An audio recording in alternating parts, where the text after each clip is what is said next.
안녕하세요. 서울에 살고 있는 평범한 워킹맘이에요. 본격적으로 제 이야기 펼치기에 앞서서 여러분께 질문을 하나 드려보고 싶네요. 여러분은 혹시 내가 살아가면서 어떤 드라마 같은 순간에 놓일 거라는 생각을 해보신 적이 있으신가요? 저는 단 한 번도 그런 생각을 해보며 살아온 적이 없었어요. 그런데 웬걸? 제가 드라마에서나 겪을 법한 일을 겪게 되었습니다. 그 유명한 드라마 패러디의 장면처럼 내 아들과 헤어져 라면서 돈봉투를 주는 그 장면 아시죠? 물론 내 아들과 헤어지라는 그런 대사를 들은 건 아니지만 어처구니 없게도 돈봉투를 받으며 이거 먹고 떨어져라 라는 대우를 받았지 뭐예요. 그것도 너무나 가까운 사람한테 말이죠. 지금도 그때의 일을 생각하면 어처구니가 없어요. 그 어처구니 없는 일이 무엇이고 얼마나 무례했던 건지 함께 나누어 보려고 합니다. 그럼 지금부터 시작되는 제 이야기를 잘 들어주세요. 저는 방과 후 교사로 일을 하고 있었죠. 지금도 그렇고요. 시간대를 그래도 자유롭게 활용할 수 있을 만한 직업인지라 저는 이 일을 결혼하고 나서도 계속하고 있었죠. 제가 그 어처구니 없는 일을 겪은 건 결혼한 지 5년째 겪었죠. 결혼한 지 5년이 되는 동안 남편이랑 사이가 나쁘다거나 부부 사이에 큰일이 있지는 않았어요. 다만 제 결혼 생활에서 문제가 되었던 건 바로 동서와의 갈등이랍니다. 아니 정말 너무 꼴보기 싫어. 얼마나 얄궂은지 모른다니까. 저러서 진짜. 사람이 이래서 공부를 열심히 하라고 한 건지 뭔지. 아니 엄마, 의사 아니면 뭐 다 인간도 아니야? 인간 취급도 못 받아? 나 너무 어이가 없다니까.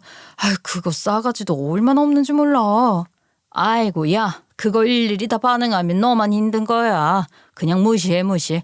아휴 너희 시어머니도 참 너무한다. 아 집안 어른이 중심 딱 잡고 그래야지 그게 뭐 하는 거라니. 내 말이 그 말이야. 아 나는 무슨 종교가 새로 생긴 줄 알았다니까. 뭘 그렇게 우리 의사 며느리 그러는지. 그러니까 그게 아주 기고만장해서는 아 몰라. 나 진짜 너무 짜증났어 엄마. 여러분 중에서도 아마 저처럼 동서 갈등 때문에 열뻗치는 분들이 꽤 계실 거라고 저는 생각해요. 사람들이 시댁에서 문제가 있다고 하면 시어머니랑만 문제가 있나 보다 하고 치부할 수 있는데 그게 아닌 경우도 꽤 많거든요. 저희 남편은 맞이예요. 집안의 장남이죠. 남편 동생인 저의 시동생은 치과 의사인데 페이닥터로 일을 하고 있었어요. 그러던 중에 저희 시동생이 결혼을 했지 밉니까? 우리 시동생 능력 좋더라고요. 페이닥터로 일하는 시동생과 달리 동서가 된 그 여자는 자기 병원까지 있는 내과 의사였거든요. 여기서부터 문제인 거예요.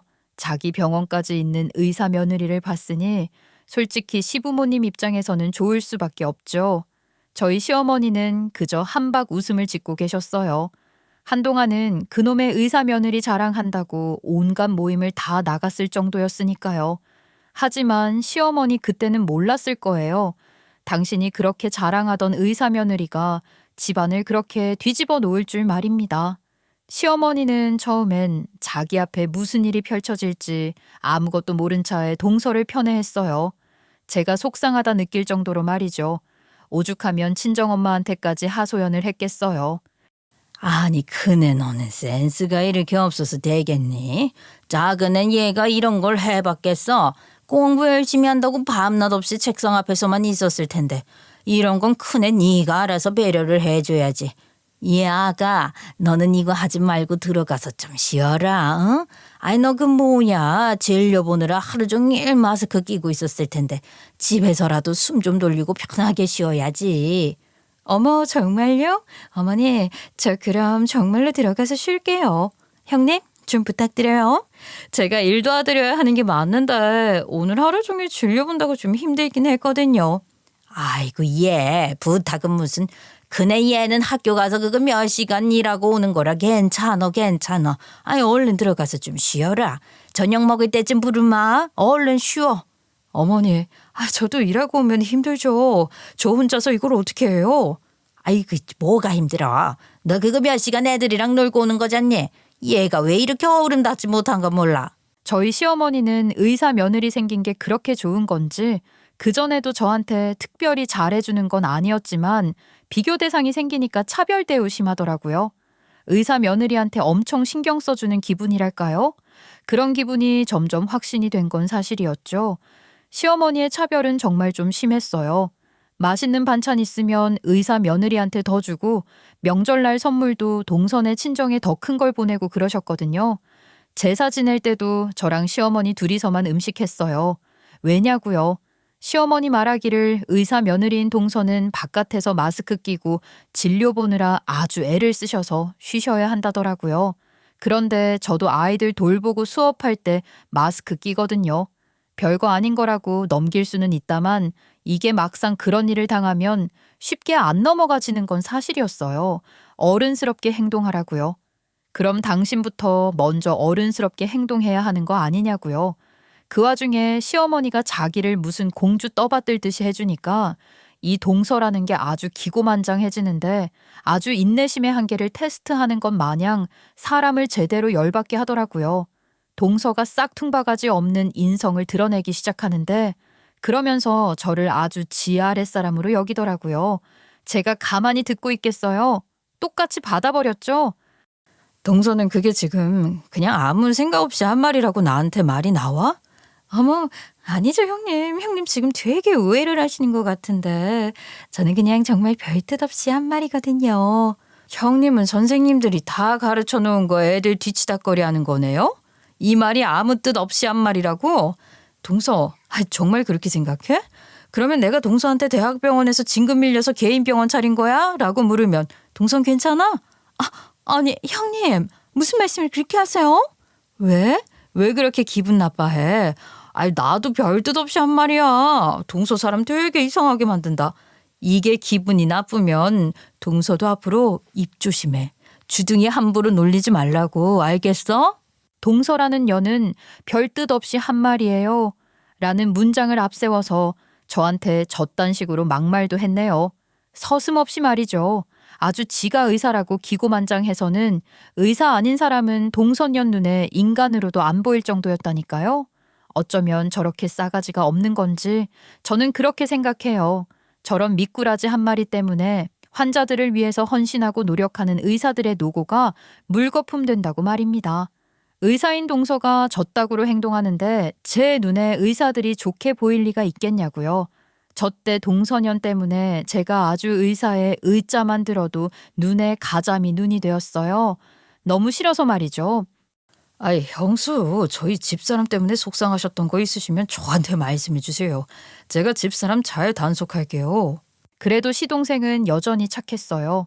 동서는 짜증나지만 서방님과 사이가 나쁘지 않을 수 있었던 이유도 바로 서방님의 저런 마음 씀씀이 덕분이었죠.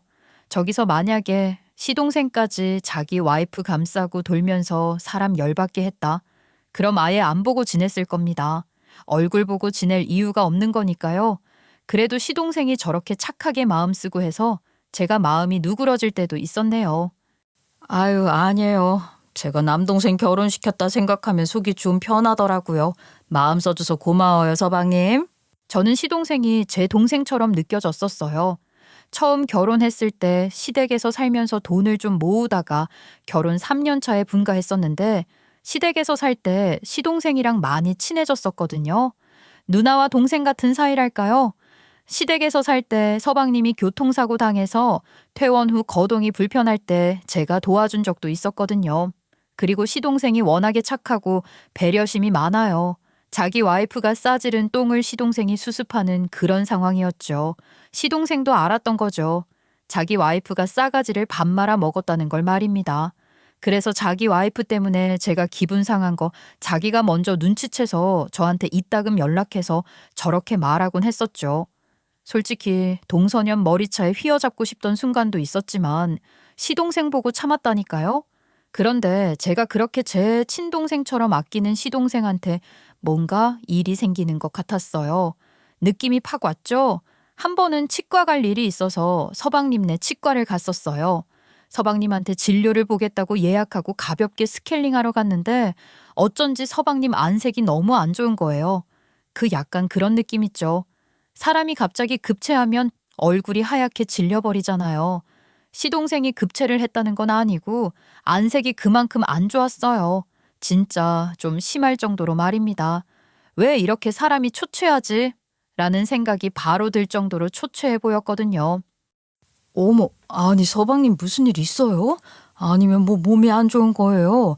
아유, 왜 이렇게 안색이 안 좋아요? 나 서방님 얼굴 보고 깜짝 놀랐네. 제가요? 아유, 걱정하실 거 없어요. 제가 요새 공부 좀 한다고 좀 피곤해서 그래요. 아니, 무슨 공부를 얼마나 하길래 사람이 이렇게 안색이 안 좋아요? 그렇게 공부해서 의사 되었으면서 좀 쉬엄쉬엄 하시지. 서방님 몸 생각해서 이래요. 몸이 먼저죠. 예, 그럴게요. 저 걱정해 주는 거는 그래도 형수랑 형밖에 없네요. 저 말도 좀 걸리긴 했어요. 보통은 와이프가 잘 챙겨주니 걱정 마셔라 이런 말이 나와야 하는데 시동생 입에서 나온 말에는 동서에 대한 언급은 없었으니까요.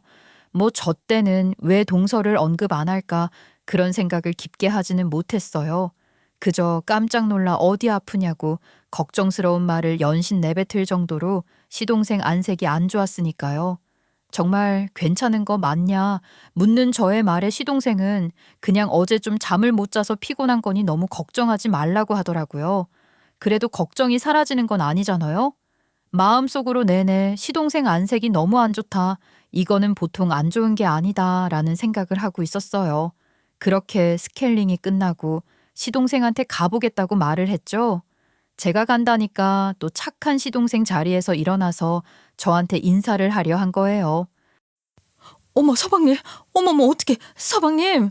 선생님, 선생님. 그런데 시동생이 일어서서 저한테 인사를 하다 말고 갑자기 휘청거리면서 쓰러진 거예요. 사람 쓰러지는 것도 처음 봤을 뿐더러 더군다나 남도 아닌 시동생이 쓰러지는데 제가 진짜 얼마나 놀랐는지 몰라요. 저는 깜짝 놀라 동서에게 전화해서 서방님 쓰러졌다고 전했죠. 동서도 당연히 제 연락을 받고 깜짝 놀람 알겠다고 곧 가겠다고 하더라고요. 그런데 사람이 오는 시간이 있는데 동서 기다린다고 지체해서는 안 되잖아요. 일단 구급차 타고 실신한 시동생을 데리고 병원으로 갔어요. 정말 천만다행히 시동생은 병원에 온 지 얼마 되지 않아 의식을 차리더라고요. 검사도 해보고 하는데 다행히 큰 이상은 없다고 했어요. 검사 결과 큰 이상은 없는 걸로 보면 미주신경 실신인 것 같네요. 최근에 뭐 크게 스트레스 받은 일이 있었어요? 그거 봐요, 서방님. 아유, 너무 무리해서 공부해서 그런 거 아니에요? 아이, 저희 서방님이 치과 의사로 일을 하고 있는데 업무도 보면서 계속 공부를 했다고 하더라고요. 아유, 학회에 있었어요? 뭘 그렇게 무리를 했어요? 이래서 스트레스가 만병의 근원이라고 하나 싶더라고요. 같은 의사 일을 하는 의사가 걱정할 정도니 말입니다. 그래도 별 이상 없다니 천만다행이라는 생각이 들었죠. 미주신경 실신이라는 게 큰 병이 없는 사람도 일시적으로 과도한 스트레스나 통증 등을 받으면 그에 의해 생길 수 있는 현상이라고 하더라고요. 저도 저 때 처음 알았잖아요. 스트레스 받은 거 없냐는 의사의 물음, 그리고 제가 시동생이 무리를 했었다는 말을 하자 시동생은 최근에 자기가 치의학 세미나 준비하는 것 때문에 밤샐 때가 많고 스트레스를 좀 받았다며 아무래도 과로 때문인 것 같다고 이야기를 덧붙였어요. 그런데 이 사람이 느낌이라는 게 있잖아요. 제 느낌 탓인지 뭔지는 모르겠는데 왜인지 시동생이 말을 둘러대고 있구나라는 느낌이 들었었어요. 그러되 그때 마침 동서가 왔죠. 저는 동서 보고 빨리 온다더니 왜 이렇게 늦게 왔냐? 연락도 여러 번 했는데 왜 이렇게 안 받냐고 말을 했어요. 동서가 저한테 가겠다고 하고서는 그 몇 시간이 지나도록 안 왔었거든요. 저는 내가 의사도 아니고 잘 모르니까 이럴 때일수록 내과 의사인 동서가 와야 한다고 생각을 해서 병원 가는 내내 그리고 병원에 도착해서까지 내내 동서한테 전화를 했었는데 동서가 전화도 안 받았었거든요. 그렇게 사람 속 터지게 해놓고는 동서가 한다는 말이 가관이더라고요. 심지어 태연하게 말하는데 아주 어처구니가 없었네요. 아니, 형님이 다시 연락 주셨잖아요. 저도 쓰러졌다는 이야기를 들었을 때는 빨리 가려고 했었는데 깼다고 하니까 볼일 보고 왔죠. 아니, 아무리 그래도 그렇지 동서 남편 아니야? 동서 남편이 쓰러졌다가 의식 차렸다고 그 전화 받고 볼일을 다 보고 와. 아유, 어쨌든 왔으면 된 거 아니에요? 그리고 그냥 스트레스로 그런 거라면서요. 동서, 남들이 들으면 그냥 생판 모르는 남인 줄 알겠다.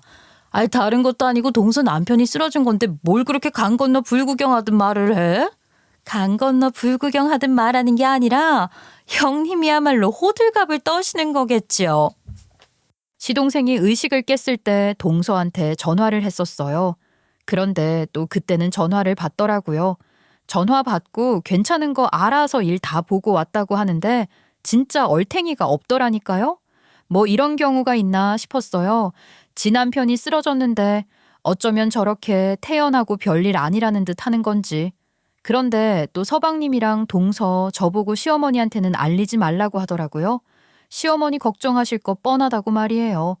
동서년 하는 것 보고 맘 같아서는 확 불어버리고 싶지만 서방님이 시어머니가 걱정한다고 간절히 부탁해서 말 안 하기로 했어요. 진짜 오로지 시동생이 하는 것만 보고서 말입니다.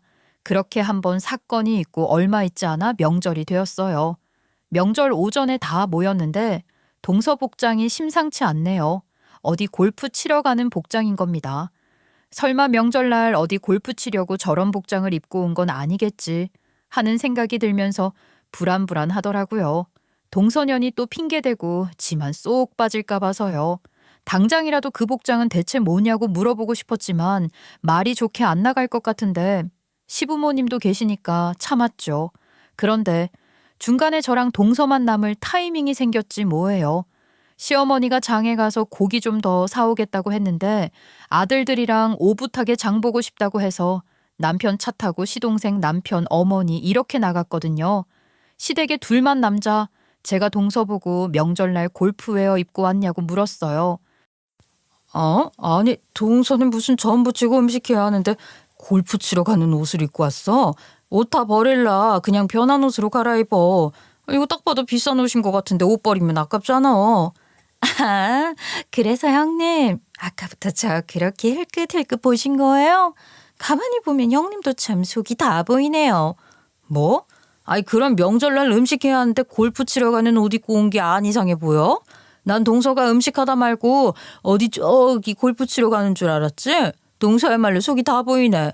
네, 제 속 아주 정확히 보셨어요. 저 골프 치러 가려고 하는 거 맞는데요? 뭐 저런 게 다 있나 싶죠? 골프 복장으로 온 게 황당했다 말하니 골프 치러 가는 거 맞다고 하더라고요. 아주 그냥 당당해요. 그렇게 당당할 수가 있을까요? 누가 보면 명절날이 아니라 전 국민이 대대적으로 골프 치러 가는 날인 줄 알겠더라고요. 그러면서 이 동서라는 게 저한테 돈 봉투 툭 던지더니 자기는 골프 치러 가야 하니까 저보고 대신 일을 하라고 하는 거예요. 제가 맨 처음에 말씀드렸던 거 있잖아요. 무슨 드라마에서나 나올 법하게 이 돈 받고 떨어져라 하는 그런 식으로 봉투를 던지는데 진짜 뚜껑 열리대요? 그 와중에 지 잘났다고 주둥이를 나불거리더라고요. 오늘 오전에 온 건 명절날이니까 시부모님한테는 인사는 드려야 하니 잠깐 들린 거고 자기는 일정이 있다고 하더라고요. 미쳐도 제대로 미친 거 아니냐고요. 자기는 시어머니가 다 이해하고 넘어가 주실 거라나요? 하긴 제가 생각해도 시어머니는 그러고도 남을 사람이었죠. 평소에 동서랑 저 두고서 다르게 차별했던 거 생각하면 동서년 말이 맞아요. 그러니 동서가 저 따위로 싸가지 없이 말을 했겠죠. 저한테 봉투 던져놓은 게 뭐가 지가 그리 뿌듯한지 동서는 실실 웃으며 말을 하는데 100만 원 정도면 충분히 형님 하실 수 있으시죠? 식구라고 해봤자 6인 식구인데 재료비 쓴다고 해도 남는 돈 많을 거 아니에요. 그거 형님 다 가지세요. 대신 명절날 잘 좀 부탁드려요. 동서, 지금 뭐 하자는 거야? 아니, 뭘 뭐 하자는 거예요? 형님, 저 지금 나가봐야 하는 마당에 형님이랑 신랑이 하면서 시간 낭비할 시간 없거든요. 왜요? 돈이 더 필요하신 거예요? 그럼 더 드릴게요. 그럼 됐죠? 그럼 됐죠? 사람이 말하는 게 우스워? 아주 막 나가는 거지 지금. 뭐? 100만 원이면 충분한 거 아니냐고? 진짜 머리가 어떻게 된 거야? 어딜 나가? 사람이 말을 하고 있는데 동서라는 건 지 갈 길 바쁘다고 그냥 나가려 하는 거예요. 그 돈 봉투 던져줬으니 자기는 할 일 다 한 거라면서 말입니다. 제가 그걸 그냥 가게 둬요? 제가 동서 못 가게 막고 기가 막혀서 뭐 하는 짓이냐고 따져 물었죠. 그때 마침 저희 시어머니랑 저희 남편 서방님과 함께 들어오셨죠. 언성이 높아져 있는 상황을 보고는 왜 그러냐 하길래 저는 다 말을 했어요. 아니 어머니, 동서가 지금 골프 치러 가야 한다고 해서요. 저한테 돈 100만 원 든 봉투 던져주면서 이걸로 퉁치자고 하길래요. 어머 형님, 왜 말씀을 그렇게 하세요? 형님 하시는 말씀만 들으면 제가 무슨 싸가지 없게 형님한테 막말한 줄 아시겠어요. 상황을 정확히 말씀해 주셔야죠. 그렇게 형님이 받아들이신 생각대로만 말씀을 하시면 제가 너무 이상한 사람이 되잖아요.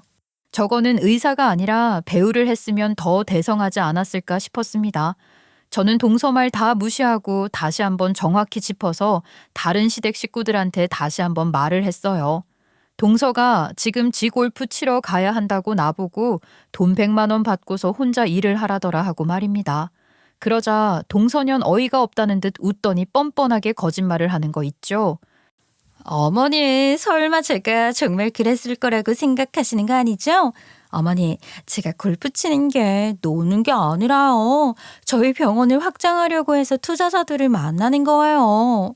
저렇게 거짓말을 능청스럽게 하면서 태연하게 변명하는데 와 기가 찼습니다. 웃기고 자빠졌네. 무슨 명절날에 투자자들을 만나서 골프를 쳐요? 그게 말이 되냐고요. 그냥 놀고 싶으니 변명하는 거죠. 그런데 웬걸? 시어머니가 저를 맞고 오히려 동서 보고 가라고 하는 거예요. 그네 너는 윗사람이 어째 그렇게 못나게 행동을 하냐? 어? 아이 큰애 너랑 작은 애랑 하는 일이 같아. 작은 애가 하는 일이 더 크고 복잡한 일이지. 예, 작은 애야, 너 얼른 나가라. 아, 중요한 사람들 접대하는 자리라며. 그거 당연히 가야지. 역시 어머님은 저랑 대화가 통할 줄 알았어요. 시어머니는 그저 작은 며느리 하시는 대단한 일 막을세라 얼른 나가라며 부추기는데 황당하기 짝이 없었어요. 심지어 시어머니는 자기가 아끼는 골프채가 있는데 너 쓰겠냐면서 갑자기 골프채를 가져오니 이거 쓰고 싶으면 쓰라고 턱하고 건네주는 겁니다. 세상에 어머니, 이거 갖고 싶었던 건데 감사해요. 차에 골프채가 있긴 한데 어머님이 준 게 더 좋으니까 이걸 써야겠어요. 라고 말하더니 뻔뻔하게 그 골프채를 들고 가버리더라고요. 이를 지켜보고 있던 남편은 저처럼 황당해하고 있었고 시동생은 저한테 다가와 너무 죄송하다고 집사람 보고 다음엔 그러지 말라고 이야기했다고 힘없는 목소리로 말했죠. 이건 시어머니가 저랑 동서를 차별하는 걸 넘어서서 인격적으로 무시를 당하는 것 같아서 저도 도저히 참을 수가 없었어요. 아유, 어머니 정말 너무하신 거 아니에요? 예전부터 자꾸 차별하시는데 왜 저만 일 시키고 동서는 농땡이 부려도 그냥 보내주시는 건데요? 이건 정말 아닌 거죠. 어머니 어쩜 이러세요? 네 동서가 뭘 놀러 나가? 그 병원 확장하려고 투자자들인가 뭔가 그 사람들이랑 골프 치러 가는 건데. 아이 너는 방과후 교사라서 잘 모르겠지만 의사 같은 전문직들은 본업 이외에도 중요한 사람들을 많이 만나니 저런 일들이 많어. 예. 그리고 큰애 너 그 마음 씀씀이 좀 넓게 써라. 어쩜 그렇게 큰애가 돼가지고 쫌팽이 마냥 속을 쓰냐. 그렇게 속 좁게 쓰면은 큰일 못하는 거야. 너 지금 하는 일처럼 깨작깨작 애들 돌보면서 그 정도 푼돈 벌다 마는 거라고. 어머니, 도대체 여지껏 의사 아닌 어머니 큰아들 큰며느리 어떻게 보고 지내셨는지 궁금해질 지경입니다. 어떻게 그렇게 말씀을 하실 수가 있어요? 이거는요, 직업을 떠나서 마음 씀씀이를 떠나서 동서가 저한테 실수를 한 거잖아요. 돈 봉투 주고 너 일해라. 나는 나간다 하는 게 이게 말이 되는 거냐고요. 시어머니가 저런 식으로 제 직업까지 후려치는데 이건 정말 아니다 싶더라고요. 제가 뭐하러 동서년 위에서 입 다물고 있어주나 싶었어요. 끝도 없이 저를 동서랑 비교하며 무시하는 시어머니한테 제대로 빡친 저는 결국 동서에 대한 비밀을 폭로해버렸어요. 이제는 모르겠다 싶었거든요. 어머니, 서방님이요. 서방님이 처가에서 어떤 취급을 받으시는 건 알고 계세요? 형수. 아니에요. 나요, 서방님. 이건 정말 아닌 것 같아요. 동서가 아까까지 한 행동, 그리고 사람 말 무시하면서 나간 거, 이거 그냥 둘 거 아니에요. 그냥 우리 집안 식구들 전체를 무시하고 있잖아요. 어머님도 알 건 아셔야죠. 서방님이 무슨 대우를 받고 있는지. 그거 다 알게 되셨는데도 어머님이 동서 감싸고 두시면 저도 할 말 없고요. 여러분도 알고 계시는 그 사건이요. 시동생이 지난번에 병원에 쓰러져서 실려갔었잖아요. 저는 그 사건 이후에 시동생 건강이 걱정되어서 며칠 뒤에 전화를 걸었었어요. 그런데 평소라면 너스레 떨며 누나 형수 이렇게 전화를 받았을 시동생 목소리가 너무나 어두운 겁니다. 어둡다 못해 목소리에 울음기가 가득했었어요. 저는 깜짝 놀라서 무슨 일이 있는 거냐고 물었죠. 그랬더니 시동생이 형수 잠시 와줄 수 있냐고 묻더군요. 수화기 너머로 들려오는 시동생의 목소리가 너무 안 좋아서 저는 그 전화를 끊고 곧장 시동생한테 달려갔어요. 형수, 형수. 어머, 서방님, 왜 그래요? 응? 왜 그래요? 저를 보자마자 시동생은 어린애 마냥 엉엉 울기 시작했어요. 그리고 그 울음과 함께 진실을 털어놓기 시작했죠. 시동생 입에서 나오는 이야기를 듣는데 제가 다 눈물이 날 것 같더라고요. 그리고 너무나 화가 났죠. 어쩌면 사람이 이럴 수 있을까 싶어서 말입니다. 형수, 저 더 이상 못 참겠어요. 이건 아닌 것 같아요. 그러니까 지금 그 기집애 집에서 서방님한테 뭘 어떻게 했다고요? 아니 그걸 왜 말을 안 했어요? 저한테는 말을 안 하더라도 형한테라도 말을 했었어야죠. 아유 내가 정말 속상해서 못 살아. 엄마나 형이나 그래도 저 결혼해서 잘 사는 거 보고 싶어 하는 거 알고 형수도 저 생각해서 그 여자가 버릇없게 구는 거 다 눈 감아주는 거 알고 있는 마당에 그것까지 솔직히 이야기를 해서 다른 식구들 속상하게 하고 싶지가 않았어요. 그런데 저 진짜 더 이상 못 참겠어요. 이거 못 해먹겠어요. 속상해하는 게 중요해요? 다른 식구들 속상한 게 중요한 게 아니라 서방님이 살아야죠. 이게 도대체 뭐예요? 서방님 하는 말을 들어보니 이거 정말 아닌 게 맞더라고요. 알고 보니 시동생은 처가에 수모를 당하고 있었던 거 있죠. 서방님 본인도 전문직인데도 처가가 집도 해오고 처가는 직업들이 전부 변호사, 의사 등 전문직인 빵빵한 집안인데다가 동서의대도 그냥 의대가 아니라 명문대 의대인데 그에 반해 저희 시동생은 의대를 가기 위해서 성적 맞춰서 지방대 의대를 졸업하고 서울로 올라와서 치과 일을 하고 있었고 집안도 평범하고 가지고 있는 돈도 동서에 비하면 적으니 위축될 수밖에 없는 조건이었던 거죠. 하지만 시동생은 자기 처가에서 네가 나한테 잘 보이면 치과도 차려주겠다고 하니까 처가에서 시키는 온갖 자빌들을 다 했는데 너무 사람을 굴려먹으니까 결국 과로로 쓰러지기까지 했고 치과 개업이고 나발이고 다 때려치고 싶다고 한 거였어요. 그런데 시동생 처가에서 한 만행은 저게 끝이 아니더라고요. 아주 사람을 심리적으로 짓밟았더라고요. 형수, 대학 생활하면서 병원 생활하면서 군대에 있으면서도 이렇게 힘든 적이 없었어요. 그런데 제가 처가만 가면 그냥 이건 노예예요. 장인어른 술 마셨다 하면 대리운전하러 가고 형님이 술 마셨다 하면 또 가고 어디 그 분위기예요. 저보다 나이도 어린 처남 그 어린 자식 술 마시면 거기도 가서 계산까지 하고 대리운전해줘요. 그 자식 여자친구까지 집에 데려다주고 저요 이러려고 결혼한 거 아니었어요. 와이프라는 여자는 빨리 안 나가냐고 소리치고. 정말 해도 해도 너무 했더라고요. 이건 가족이 아니라 그냥 하인 부리듯이 하더라고요. 아마 하인도 저렇게는 안 부렸을 겁니다. 시동생은 처가에서 그냥 머슴이었던 거예요. 머슴도 제일 무시받는 머슴이요. 꼭 시동생이 처가에 들르지 않았을 때에도 시동생 처가 식구들은 시동생을 툭하면 불러내서 대리운전 시키고 돈 쓰게 하고 별짓 다 했더라고요. 서방님은 저한테 그 말을 하며 펑펑 울었죠. 그러면서 그 집안이랑 연을 끊고 싶다고 했었어요. 저는 그 진실을 알고도 시동생이 말을 해도 된다고 하기까지 기다리며 그래도 입을 꾹 다물어 준 건데 동서년하는 꼴보니 안 되겠더라고요. 그래서 전날 시어머니한테 다 말한 거예요. 시어머니한테 시동생이 개고생하는 진짜 모습과 진실을 말한 거죠. 아이고 이놈아, 네가 뭐가 부족해서, 네가 뭐가 모자라다고 그런 일을 겪고 있었어. 네가 뭐가 부족해서. 서방님 부족한 거 없죠 어머님. 그런데 어머님이 그렇게 상황 몰아가신 거라는 생각 안 드세요? 동서 대하실 때요, 며느리가 아니라 무슨 신 떠받들듯이 오냐 네가 최고다. 어머님이 그렇게 하시는데 동서라는 게 자기 남편을 존중이나 했겠냐고요. 가뜩이나 그쪽 집안에서 서방님을 얼마나 무시를 했던지. 이놈아, 그러면 왜 말을 안 했어? 네가 뭐가 부족하다고 그런 대우를 받아? 아이고. 모든 진실을 알게 되고 충격받은 시어머니는 다 당신 잘못이라면서 펑펑 울었어요. 그러면서 시어머니는 연신되 물었죠. 당신 아들에게 정말 그랬냐? 정말 그것들이 너를 그렇게 대했냐 물었어요. 이미 사실인 걸 계속해서 묻는다고 있던 일이 사라지나요? 시동생은 자기 엄마와 저희 남편의 물음에 눈물만 뚝뚝 흘렸어요. 한참을 아무 말 없이 울던 서방님은 눈물을 뚝뚝 흘리면서 엄마한테 미안하다며 이혼하게 되었다고 하더군요.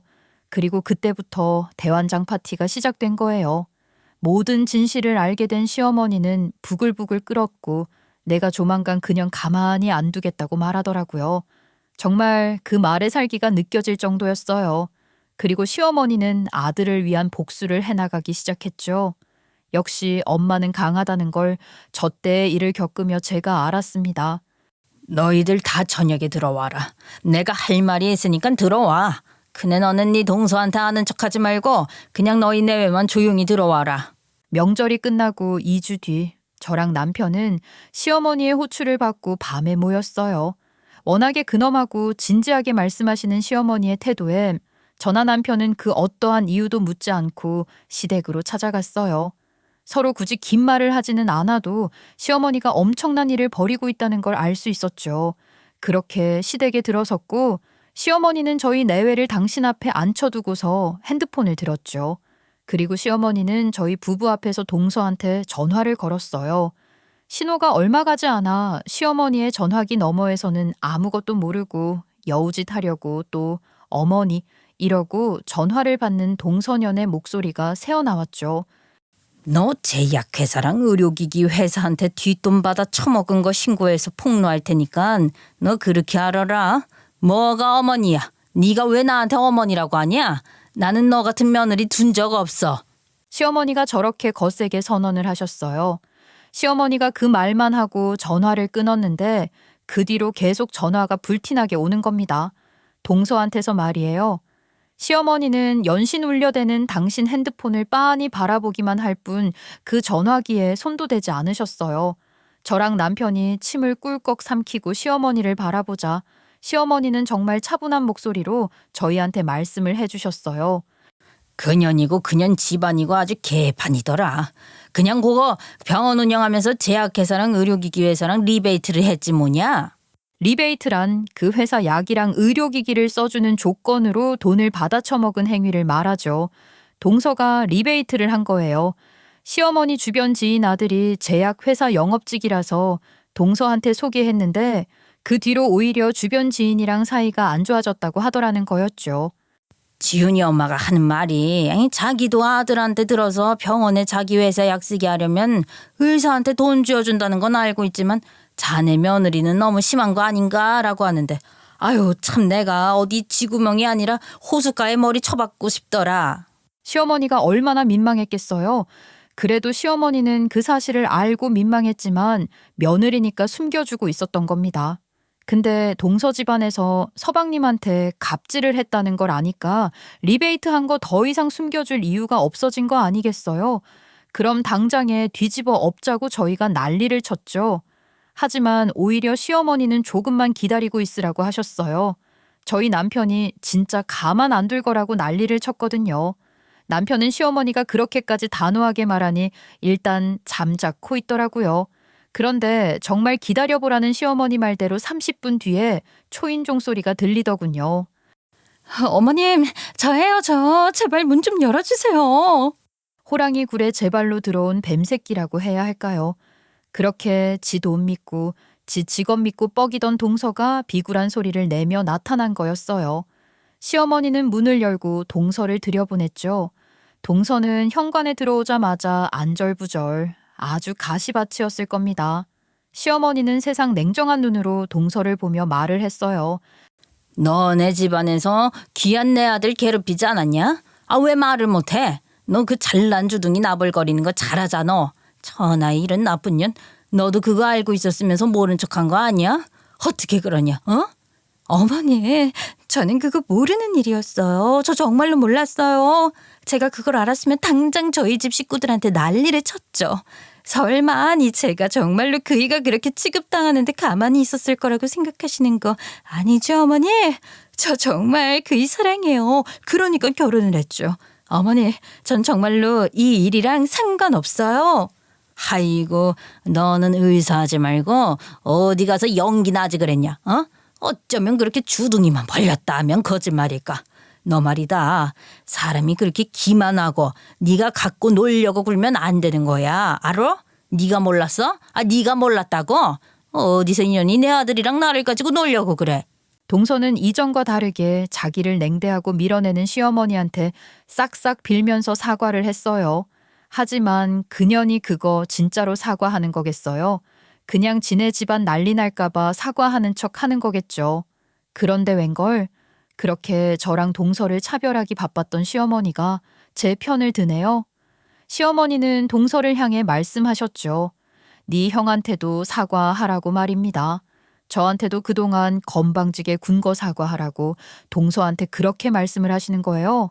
그런데 동서가 악에 바친 건지 뭔지 동서는 머리 쾅쾅 부딪히면서 사과를 하는 거 있죠. 동서년의 격한 행동에 화들짝 놀란 저와 다르게 시어머니는 마냥 냉정하기만 했어요. 정말 눈 하나 깜짝하지 않으셨죠. 아이고 그래. 사과는 잘하네. 네가 머리 박아가면서 하는 사과 아주 내 잘 받았다. 그런데 이거 어쩌냐? 나 이미 신고해버렸네. 어머니 지금 그거 거짓말이시죠? 정말로 신고하신 거 아니죠? 내가 아무리 나이가 들어간다고 해도 112번호를 잘못 누를까? 어머니 안 돼요. 어머 나 어떡해. 동서는 시어머니의 말에 절망 그 자체 완전한 패닉 상태에 빠진 것 같았어요. 혼자 악을 지르고 그 자리에서 대성통곡하면서 지네 부모한테 전화해서 다 말하더라고요. 큰일 났다고 말입니다. 시어머니는 시동생한테 전현 저거 끌어내라고 했어요. 동서년 그제야 지 남편이 남편으로 보이는 건지 시동생한테 매달리더라고요. 여보야, 당신이 어머니 좀 어떻게 해봐. 어머니한테 신고 취소하시라고 해. 신고를 취소하라고? 그게 되는 거면 네가 전화해서 하지 그러냐. 그리고 네가 언제부터 우리 엄마를 시어머니라고 생각을 했어? 너희 집안 인간들이나 너나 우리 집 식구들 다 그냥 버러지 취급했었잖아. 아니야? 버러지랑 사느라 고생 많았다 그래. 그러면서 시동생은 동서를 내던지다시피 밖으로 내보냈어요. 내쫓아낸 거죠. 한참을 문을 두드리더니 동서는 포기한 듯 가더라고요. 그리고 동서가 떠나고 집안이 조용해지자 시어머니는 저한테 진심을 다해 사과를 했어요. 진심을 다해서 사과하는 시어머니를 보는데 눈물은 또 왜 이렇게 나던지 안 울고 싶어서 이 악물었는데 눈물이 뚝뚝 흐르더군요. 아휴, 내가 너무 못났다. 내가 너무 못난 시험이었어. 아니지, 나는 어른도 아니야. 내가 큰애 너한테 정말 못된 짓 많이 했다. 아유, 내가 정말 미안하다. 시어머니가 저렇게 진심을 다해 사과를 하는데 당황스럽기도 하면서 진심이 느껴지니 저도 그간에 서운했던 마음이 누그러들더라고요. 저도 거기서 다 얘기했죠. 어머님이 이러이러했던 거 서운했다 하고 말입니다. 그런데 어머님이 이렇게 진심으로 사과를 해주시니 저도 앞으로는 어머님에 대한 미움 거두어보겠다고 말이에요. 다시 시작해보자고 말을 했죠. 어머니, 저도 어머니한테 서운했던 마음, 어머니 미워했던 마음 다 잊을게요. 저도 그간 못나게 굴었던 부분 죄송해요. 네가 못나게 굴고 싶어서 굴었겠냐? 아유, 내가 못나게 굴어서 네가 그렇게 된 거지. 내가 정말 미안했다. 정말 미안했어. 우리 민섭이 잘 챙겨주고 네가 누나처럼 해줘서 내가 고맙다. 내가 정말 어미로서도 자격이 없어. 어머니, 아유 또 그런 게 어딨어요. 저희 이전 일 다 있고 그렇게 다시 잘 지내봐요. 그 뒤로 저랑 시어머니의 고부 사이는 다시금 회복돼 가기 시작했어요. 그리고 이제는 전동서가 돼버린 전동서와 그 식구들의 처벌도 진행되기 시작했죠. 이래저래 파헤쳐지는데 전동서가 제약회사에서 받은 금액이 아주 엄청나더라고요. 겁을 상실해도 제대로 상실했던 거 있죠? 그 여자가 제약회사며 의료기기 회사한테 제공받은 금품이나 현금 같은 거 다 합치면 2천만 원이 넘는다고 하더라고요. 저희 선배가 그 여자 상황 들었는데 그 여자 난리 났다고 하더라고요. 정말 미친 거죠. 2천만 원에 달하는 금액을 처받아 먹었다니까요. 전동서한테 제약회사는 1,000만 원이 넘는 약품을 그냥 준 경우도 있고 프린터나 LCD 모니터, 밥솥 같은 것도 중에 있었더라고요. 밥솥은 왜 받은 건지 그것도 웃기더라고요. 그 와중에 동선의 병원 직원이 내부 고발을 한 거예요. 안에서 새는 바가지, 밖에서도 샌다고 동선연이 병원 직원들한테 잘 했을 리가 없었겠죠. 그 여자 현금 이외에도 주유권이나 상품권이나 컴퓨터 소모품 이런 것까지 관계돼서 다 받아먹은 것 같아요. 내부 고발한 직원이 원무과 격리 직원인데 작성한 리베이트 정보에 병원장 담당 부장 생일 축하금까지 적혀 있었대요. 아이고 아주 그냥 칠순잔치까지 다 챙겨 먹으려고 한 거 아니에요? 아니 돈이 없는 것도 아니고 돈도 있는 인간들이 왜 그랬대요? 더 웃긴 건 말이죠. 동선애랑 엮인 의료기기 회사들이랑 제약 회사들을 조사하다가 피부과가 하나 나왔는데 그게 전동선의 아빠 병원이었답니다. 전동선연 지가 인생 그지같이 살아서 지 아빠 병원까지 물귀신으로 제대로 탈탈 털리게 만든 거죠. 제가 저때 알았어요. 사람이 죄 짓고 살면 결국은 그 벌 받는다는 거 말이에요. 전동서에 아주 온 집안이 난리가 난 거 있죠. 전동선의 아빠 병원에서는 또 얼마나 해먹었겠어요. 그 나물에 그 밥이고 피는 못 속인다고 전동서가 자기 아빠한테 그런 몹쓸 짓 다 배웠더라고요. 전동서가 제약회사에서 받아먹은 거 털리면서 그 장부 중에 전동서가 자기 아빠한테 돈을 넘긴 것도 드러나면서 그 출처가 또 다른 의료기기 회사, 제약회사인 게 밝혀진 거고 그러면서 전동서 아빠도 꼬리가 밟히며 부전여전 똑같이 돈 받아먹은 게 드러난 거죠. 특히나 전동서 아빠 같은 경우 받아먹은 돈이 더 컸었다고 하더라고요. 하긴 그랬을 거예요. 개원한 지 훨씬 오래된 곳이니 얼마나 오래 해먹었겠어요. 아니 그런데 그렇게 집안에 변호사가 많은데 왜 일이 그렇게 된 거래요? 그쪽에서 받은 돈 그 집안 변호사 식구들한테 들어갔으니까 자기네들도 같이 나락가기 싫어서 꼬리 자르게 한 거죠 뭐. 제가 그 집안 인간들 딱 인성이 바닥일 거라고 예상은 했는데 와 그 정도일 줄은 몰랐잖아요. 아이고 가관이네 가관이야. 아 그럼 아주 개판 났겠네요. 네 형수 완전 개판에 나가리 났어요. 제가 시동생 통해서 듣기로는 그 리베이트 한 금액이 횟수며 금액까지 엄청나서 전동서는 10개월, 전동서 아빠는 최고친 12개월 자격정지 처벌받았다더라고요. 그 집안에 변호사가 많으면 뭐해요. 자기들 살아남겠다고 도마뱀 꼬리 자르듯이 지들 살 길 찾겠다. 꼬리 자르고 싹 모른 척 하는데요. 결국은 전동서랑 전동서 아빠는 자격정지는 물론 벌금도 함께 받았답니다. 이게 인과응보 아니겠어요? 결국 시동생은 이혼까지 했어요. 전동서랑 전동선에 집안 때문에 받은 정신적 피해 보상을 받아내면서 말이죠. 전동서가 빠져나간 지금 저희 집안에는 다시 평화의 시간이 찾아왔어요. 저는 여전히 방과 후 수업 나가면서 제가 하는 일 열심히 잘 살고 있고요. 시어머니와도 잘 지내고 있어요.